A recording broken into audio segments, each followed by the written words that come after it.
Walking ಇದೆ ಅಂತ ಅವ್ರು ಹೆಂಗ್ ಗೊತ್ತಾಗ್ಬೇಕು ಕೂಡ ಮಾಡೋದು ಪ್ರೊಸೀಜರ್ ಅದು ನಮ್ಮಲ್ಲಿ ನೇರ ನೇಮಕಾತಿ ಮಾಡ್ಬೇಕಾದ್ರೆ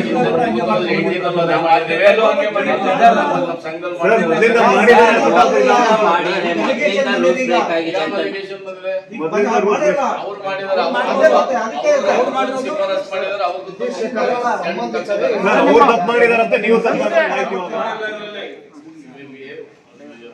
ವಿದ್ಯಾರ್ಹತೆ ಮತ್ತು ಏನು ಕ್ವಾಲಿಫೈಡ್ ಇದ್ದಾರೆ ಮಾಡೋದು ಬೇರೆ ತಪ್ಪು ಮಾಡಕ್ಕಾಗಿಲ್ಲ.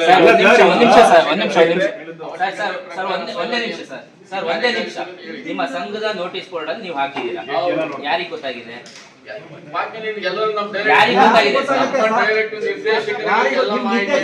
ನಿರ್ದೇಶಕರಿಗೆ ಗೊತ್ತಾದ್ರೆ ಸಾಕ,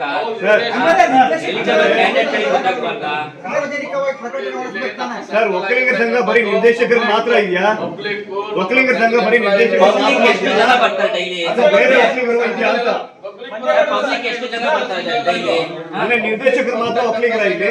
ಪಬ್ಲಿಕ್ ನೋಟಿಸ್ ಕೊಡಲ್ಲ ಸರ್, ಸಂಘದ ನೋಟಿಸ್ ಕೊಡೋದು ಪಬ್ಲಿಕ್ ಅಲ್ಲ. ಅದು ಸಂಘದಲ್ಲಿ ಹಾಕಿದ್ರೆ ಪಬ್ಲಿಕ್ ಗೊತ್ತಾಗುತ್ತೆ ಅಂತ ಅಲ್ಲ.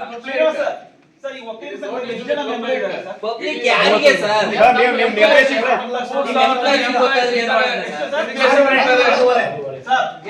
ಆರೂವರೆ ಲಕ್ಷ ಜನ ಇದ್ದಾರೆ ಸರ್. ನೋಟಿಸ್ ಬೋರ್ಡ್ ಅನ್ನು 6 ಲಕ್ಷ ಇಲ್ಲ ಅಲ್ವಾ? ಆಮೇಲೆ ಒಕ್ಕಲಿಗರೇ ಕೆಲಸ ಬರಬೇಕು ಅಂತ ಏನಿಲ್ಲ, ಯಾರು ಬೇಕಾದ್ರೂ ಬರ್ಬೋದು.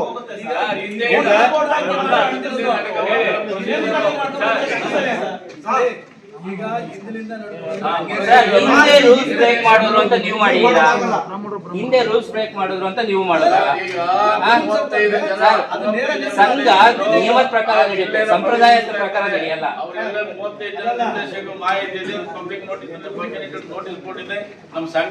ಸರ್ C&R ಇದ್ರೆ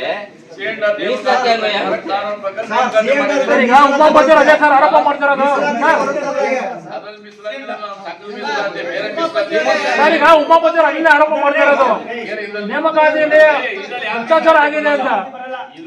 ಇದರಲ್ಲಿ ನಮ್ಮಲ್ಲಿ ಸಂಘದಲ್ಲಿ ಯಾವ ಮೀಸಲಾತಿ ಸರ್ ಅವ್ರ ಆರೋಪ ಏನಂದ್ರೆ ನೀವು ಬೇಕಾದವ್ರ ಹತ್ರ ದುಡ್ಡು ತಗೊಂಡು ಮಾಡಿದೀರಾ ಅಂತ ಅವ್ರ ಆರೋಪ. ಹಂಗಾಗಿನೇ ನೀವು ಹಂಗಾಗಿನೇ ಅವ್ರನ್ನ ಹೇಳ್ತಾ ಇಲ್ಲ, ಅಥವಾ ಅದನ್ನ ನೀವು ಪ್ರೂವ್ ಮಾಡ್ಬೇಕು. ನಾವು ದುಡ್ಡು ತಗೊಂಡಿಲ್ಲ ಇವ್ರನ್ನ ತಗೊಂಡಿಲ್ಲ ಅಂತ ನೀವು ಪ್ರೂವ್ ಮಾಡ್ಬೇಕು.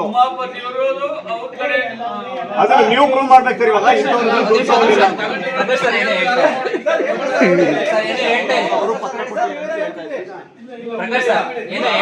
ಅವರು ಕೂಡ ನನ್ನ ಕ್ಯಾಂಡಿಡೇಟ್ ಕೊಡಿ ಅಂತಾರೆ. ಏನು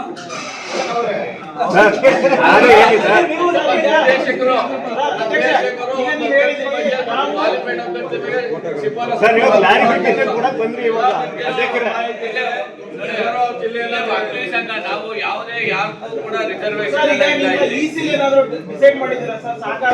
ಸಹಕಾರ ಸಂಘದ ನಿಬಂಧನೆಗಳಿಗೆ ನಾವು ಒಳಪಡಲ್ಲ. ಡಿಸೈಡ್ ಮಾಡಿ